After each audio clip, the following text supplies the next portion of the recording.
What's up, everybody? Welcome back to Avocast Studios. I'm your host, Sir Stormchild, and so these are movies that deserve their place in the cult classic pantheon, according to me, of course, my own cult. First one, Bubba Hotep. It's Bruce Campbell as Elvis, who switched places with another singer, and then that singer's the one who died. And then he's in a nursing home with JFK, who's black, and then they fight a mummy. That's not a great time. Then one of my favorite movies of all time is The Beastmaster, and Bubba Hotep is directed by the same guy. He's also done John Dies at the End and a Phantasm, all the Phantasm movies except for the fifth one. Those are a giant ball of weird on top of weird. So I just think that one deserves its place because it's got Bruce Campbell. I don't need any other explanation. This is an Italian movie called The Monster, Il Monstro, or Mostro. I keep putting in there. Mostro is also the name of I think the whale in Pinocchio. Anyway, so this dude, he's kind of like a weird, Jerry Lewis Magoo kind of character. Sure, it's somewhat sexually charged, if you could call it that, but it's a bunch of wacky circumstances that all get misattributed to what is going on, and it's ridiculously and relentlessly funny. The guy who's acting in it, the character, Larry, he's also the director and the writer, and then so they think he's a crazy person who's been going around murdering all these women, and they think he's because I've been watching him, because he's just such a weirdo, he gets blamed for all these murders, but they have no proof on him, so they send in this girl to go in and infiltrate it, and she's doing a whole bunch of unnecessarily sexual things and trying. You don't see any of it. That's the whole point. But she's going on to him for a very long time, and to the point where she's like, this isn't your guy.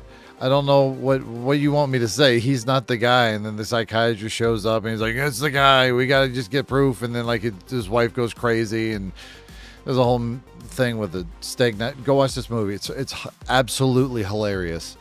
That's why it deserves its cult. Should be held higher in the cult standards, because I mean it's so funny. 365 things if you want to read it. Links in the description. It's reasonably priced, and back to your regularly scheduled shirt-filled content.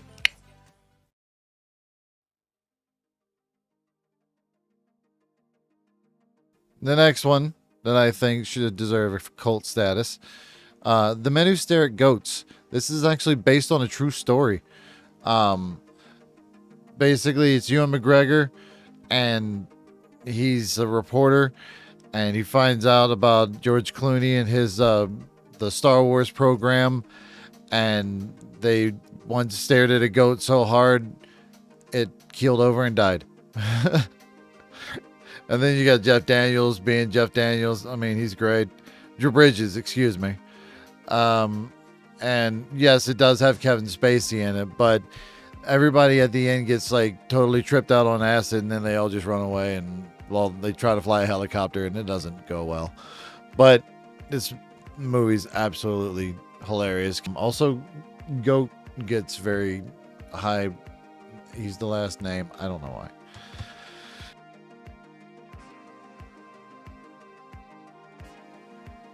But I figured since that had a goat on it, which is an animal, I go with another one that is a cult status and is awesome. Cat in the Brain. I mean, warning, this is graphic. So Carl, don't start the clip until after this part. So yeah, it's I'm not gonna show like a lot of it, but like the whole plot is Lucio Fulci, who plays himself. He's done a ton of zombie movies and just gore horror in general.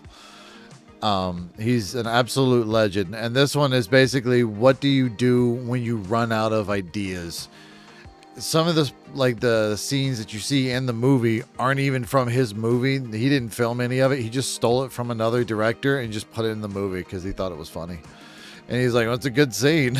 Like, what do you want?"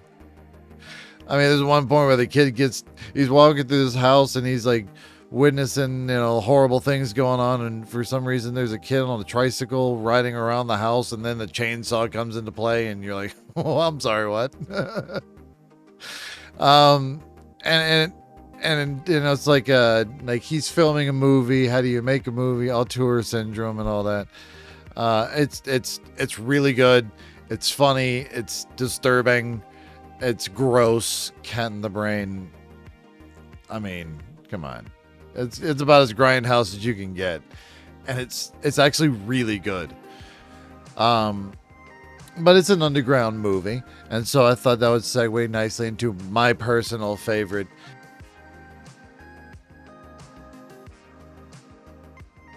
documentary of all time, Exit Through the Gift Shop, a Banksy film. It's not filmed by Banksy, most of it.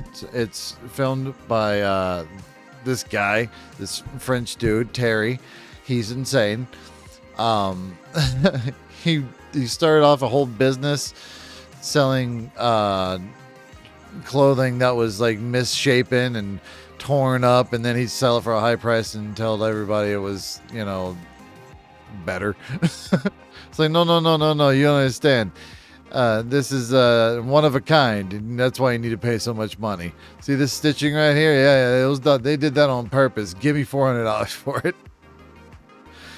And then, apply that to the art world. I mean, he films so many, people, Shepard's Ferry, Banksy, who eventually gets all the footage and then goes into making this film, Exit Through the Gift Shop. How he, how it starts off who Terry is, and then like kind of flows into Banksy, and now he's making the movie of the movie. It's a beautiful documentary, and he fucked with Disney World and everything. It was hilarious. It's really, really good. I highly recommend Exit Through the Gift Shop. So that's it. Those are the ones that I think should have higher status. I think they have a pretty good cult status as they are, but yeah, I feel comfortable with that. Thank you so much for watching. Please be safe to whatever you get up to, wherever you do it. And I'll see you beautiful people in the next one. All right? Later, guys.